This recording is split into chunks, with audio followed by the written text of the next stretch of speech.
Dr. Osterholm, let me turn to you because we've just learned, actually, as we've been on the air here, I want to say, I think as Peter was talking here just before, that we now have a COVID Omicron variant case in Philadelphia, in Pennsylvania, right? So this now expands the number of states that have this variant. And I have to be really clear here, that is not unexpected, right? Like, that is not necessarily surprising information. This is something that it seems from talking with public health experts, we knew was sort of inevitable at this point. Is that a fair assessment? Yeah, that's a very fair assessment. In fact, last weekend, I predicted that by the end of this week, we'd probably see it in at least 50 or more countries in most of the states. So this virus is here. It's moving through our communities, and we will document that over the days ahead. So this is not a surprise. One of the things that I wanted to ask you about, you heard Peter, our White House correspondent, chief White House correspondent there, talk about how the president, top health officials in the administration are saying, hey, get boosted. But then you have something else interesting, which is some experts, including some that are writing in a Washington Post op-ed now, saying that the push for boosters for everybody could actually prolong the pandemic. I want to pull it up here. They say the campaign includes exaggerated accounts of the waning efficacy of the vaccines, giving the public, including the vaccine hesitant, reason to think that the shots are less effective than originally advertised. I got to tell you, Dr. Osterholm, as somebody who just got boosted, there are I have some question marks about this. The messaging is get boosted, that's good, but then you're hearing that might actually prolong this pandemic. How do we cut through that? Well, first of all, I categorically disagree with that op-ed piece. I actually had an op-ed piece along with Dr. Eric Topol in the Washington Post just several days before that, taking the other point of view.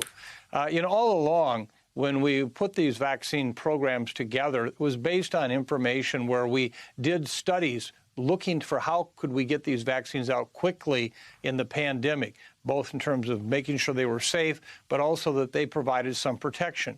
Many of us said all along this was probably going to be a 3-dose mRNA vaccine prime, as well as a 2-dose J&J.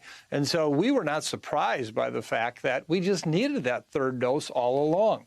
And, we are not trying to tell the public the vaccines aren't working. There are many other vaccines that have that same kind of a schedule.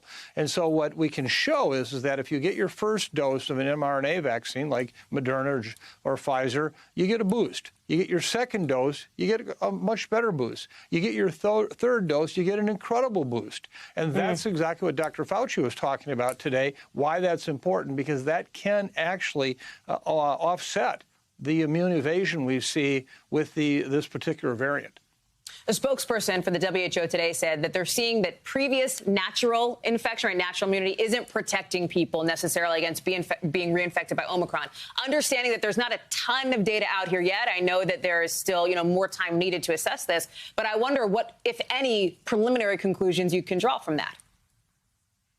Well, let me just say that at this point, as somebody who's been in the trenches for 46 years working on emerging infectious diseases, I've been very impressed with how fast this virus is being transmitted. I think it will soon overrun Delta.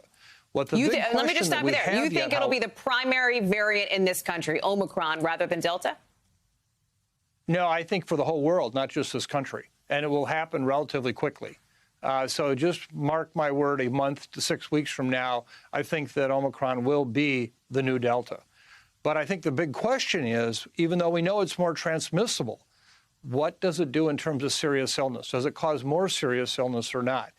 If you are previously vaccinated or partially vaccinated, what happens? We already know, as you just pointed out, Hallie, that in fact in South Africa we're seeing many new cases in people who have previously been infected, and they're having breakthroughs. The question I have is what happens to them? Do they have mild illness? Do they have moderate illness, severe illness? And that's only going to come with time.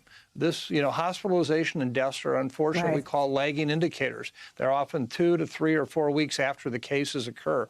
That's going to be, to me, the huge question that sits upon this whole Omicron situation. So then just quickly here, how much longer do you think it will be? 2 to 3 to 4 weeks then until we know more about Omicron? Or maybe do you look at a shorter time frame? Well, I think we could learn more in a shorter time frame. Unfortunately, it means we're going to have that much more transmission. It'll become apparent. If we have thousands and thousands of people who show up as cases with mild illness, that's going to be great news. If we have cases that are mild among those who are younger, previously vaccinated, but we see the same kind of very serious illness picture that we see with many people who have underlying risk factors for severe disease, then we got ourselves a real problem. And I think at this point we have to count on the fact that Omicron is going to take over. It has tremendous implications. And everything that you heard earlier today at the White House briefing about please get vaccinated, get your boosters, is exactly what we need to keep doing.